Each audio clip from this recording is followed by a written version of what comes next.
السلام عليكم خوتي العزاز، وجيت لكم عاوتاني بواحد لا فيديو اللي هي جديده. هادو حراقه من افريقيا ضحك عليهم مغربي.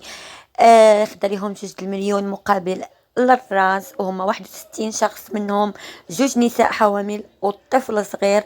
تم إنقاذ 51 واحد ووفاة 10 د الأشخاص.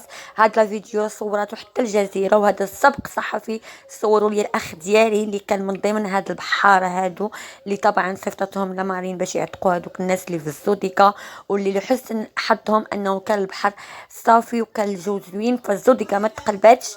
السيد اللي داهم وضحك عليهم دخلهم تلقى على البحر، ورمى الموتور ديال الزوديكا في البحر، ورمى راسو وخرج عمان، وخلى هاد الناس حاصلين قاع البحر كل ماشي لمارين اللي رصداتهم وصيفطت لهم الباريخه اللي فيها الاخ ديالي. طبعا انا بغيت نعرف هاد السيد يضحك عليهم فين هي خويا الانسانيه؟ واش تقطعات الانسانيه في الحياه؟ راه ما يمكنش انك تاخذ لهم 2 المليون الواحد وهما مساكن اصلا. ظروفهم ما عالم بها غير الله، وتمشي تدخلهم تلقى على البحر وترمي موتور الزوديكا وترمي راسك انت حيت كتعرف تعوم تخرج، وهما مساكن بقاو حاصلين. بقاو 4 ايام اخوتي العزاز، 4 ايام وهما في البحر. سوري، 10 ايام وهما اخوتي العزاز في البحر. يعني الله اكبر وصافي. وشكرا. نشوفوا فيديو اخر.